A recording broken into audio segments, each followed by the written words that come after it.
हम लोग का नया इंजेक्टर आ गया है। अब हम लोग इसका इंजेक्टर को रिप्लेस करते हैं। अब आपको दिखाते हैं कि ये किस तरीके से फिट होगा। तो चलिए अब सबसे पहले हम लोग इसके इंजेक्टर में ग्रीस कर लेते हैं। पहला काम ये कि अपना जो वाशर है वाशर में ग्रीस लगा देते हैं। क्योंकि जब हम लोग डालें तो वाशर गिर ना जाए, इसीलिए इसके वाशर में ग्रीस लगाना ज़रूरी है। जब ग्रीस हम लगा देते हैं तो ये इस तरीके से चिपक जाएगा। जब नीचे भी करेंगे तो ये वाशर गिरेगा नहीं, तो ये सेफ हो गया। अब उसके बाद यहाँ पे हमारा ओरिंग है, इस ओरिंग में भी थोड़ा सा ग्रीस लगा देते हैं। थोड़ा थोड़ा ग्रीस लगाना है, बहुत ज़्यादा ग्रीस लगाने का ज़रूरत नहीं है, ताकि ओरिंग डैमेज ना हो। इसी तरीके से अब हम लोग इसका सारा इंजेक्टर में ग्रीस लगाते हैं, फिर उसके बाद इसको फिट करते हैं। ये देखिए, ये जो डीजल का लाइन है, रेल लाइन के बाद हम लोग जो खोले थे, ब्लॉक से निकाले थे, ये वही है। ये खोलना क्यों ज़रूरी है? क्योंकि ये जो आप इंजेक्टर देख रहे हैं, यहाँ पे आप ये होल को देख सकते हैं। ये जाके इसमें इस तरीके से फिट होता है। इस तरीके से फिट होता है तो ये इसको लॉक भी कर देता है, इंजेक्टर को लॉक कर देता है।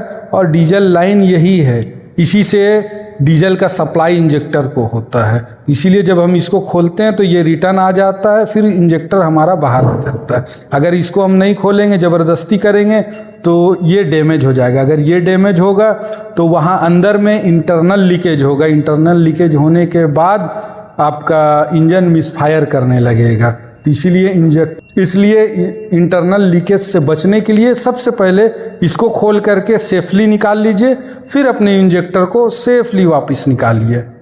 चलिए अब हम लोग सबसे पहले इसका इंजेक्टर को डालते हैं 1 बाय 1। ये रहा हम लोग का इंजेक्टर का ब्रिज।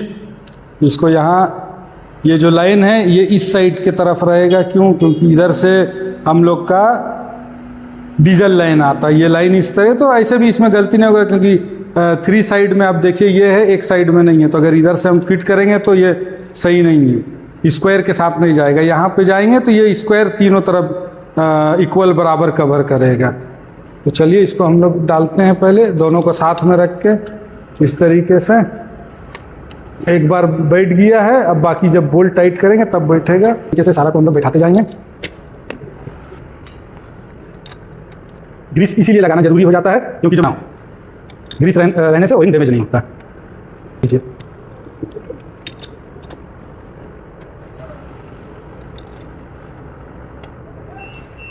ये देखिए, ये जो बोल्ट है, इस बोल्ट में टेपर वाशर आता है।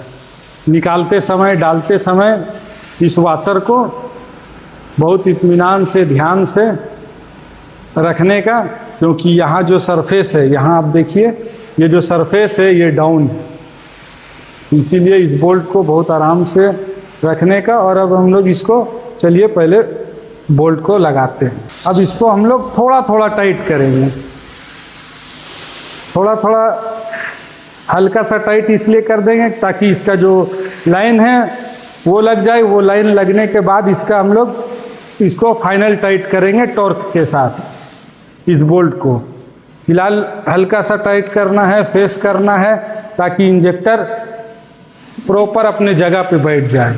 चलिए अब इसको हम लोग यहाँ पे ग्रीस अप्लाई कर दिए। ग्रीस अप्लाई करके इसको हम लोग डालते हैं इस तरीके से। इसको डालने के बाद इसको घुमा करके देखना है। जब आप घुमाइएगा ये अपने जगह पे आ गया। ये देखिए,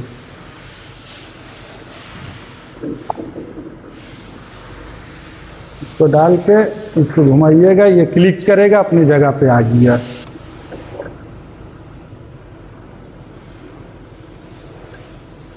चलिए अब हम लोग इसको सबसे पहले अब लॉक करते हैं। लॉक करने के लिए इसका लॉक नट डालते हैं। पहले इसको हाथ से फेस कर लेते हैं। ये बहुत महीन थ्रेड होता है, इसीलिए इसको पहले हाथ से फेस करना चाहिए। अगर ये टेपर जाएगा तो प्रॉब्लम करेगा। फिर उससे क्या है कि नट का थ्रेड खराब हो सकता है। अगर नट का थ्रेड खराब हो तो ठीक भी है, लेकिन अगर हेड का थ्रेड खराब हो जाए तो बहुत मुसीबत में पड़ जाएंगे। इसीलिए इसको ज़रूरी है कि आप सबसे पहले हाथ से इसको टाइट करें। अब इसको हम लोग फाइनल टाइट कर लेंगे।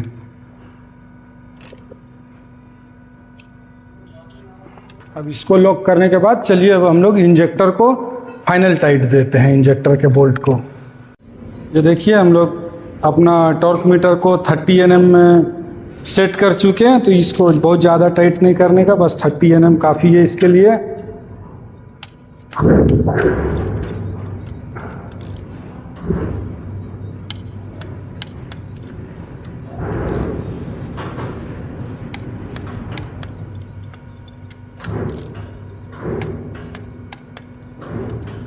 इसको एक बार टाइट कर लेने के बाद दोबारा से चेक करना होगा।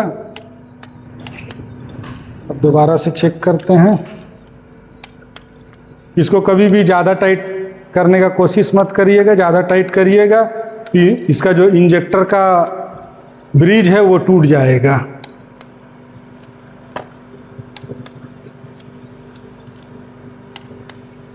इसको टाइट करने के बाद चलिए अब हम लोग इसका इंजेक्टर का जो इलेक्ट्रिकल लाइन है उसको हम लोग लगा सकते हैं। इसको लगाने के बाद इसको बैठा के फिर हम लोग इसका इंजेक्टर के वायरिंग को टाइट कर देंगे।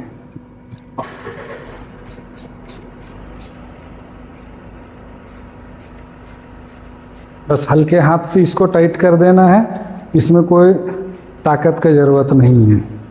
उसको फाइनल टाइट करने के बाद चलिए अब हम लोग इसका इंजेक्टर का लाइन का जो पाइप है, जिसको नोजल पाइप भी बोला जाता है, उसको लगा लेते हैं। इसको लगा के फाइनल टाइट करते हैं। इसमें एक बात और है कि इसमें हम लोग को ब्लीडिंग नहीं करना पड़ेगा, ब्लीडिंग नहीं करना पड़ता है, इसीलिए इसको आप डायरेक्ट टाइट कर सकते हैं। जैसे एरो 2 वगैरह में होता है, एरो 2 में कि ब्लीड अगर आप नोजल का पाइप खोल दिए, इंजेक्टर का पाइप खोल दिए तो उसमें आपको ब्लीडिंग करना पड़ता है। इसमें ऐसा ब्लीडिंग करने का कोई प्रॉब्लम नहीं है, आप इसको डायरेक्ट फाइनल टाइट कर दें। अब ये हमारा फाइनल टाइट हो गया। अब इसको हम लोग ECM का जो माउंटिंग है उसको लगाते हैं और ECM को लगाते हैं।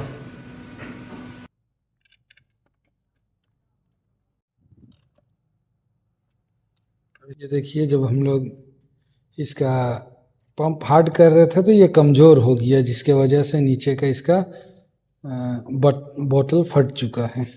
तो अभी इसको चेंज करना पड़ेगा, तो चलिए इसको भी अब चेंज कर लेते हैं।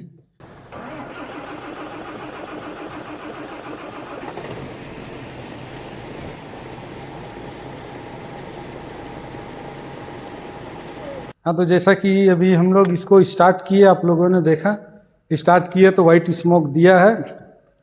अब इसके टेपिट कवर को हम लोग लगाते हैं। इसका टेपिट कवर को लगाने के बाद इसका फिर फाइनल इसको स्टार्ट करेंगे, 5 मिनट के लिए छोड़ेंगे।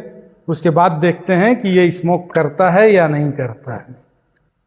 तो इसी तरीके का और बहुत सारे काम के लिए हमारे चैनल को सब्सक्राइब करें, झारखंड ब्रदर्स गैराज को सपोर्ट करें, वीडियो को लाइक करें, शेयर करें। चलिए अब इसको फाइनल टाइट करते हैं। फाइनल टाइट करने के बाद इसको स्टार्ट करते हैं।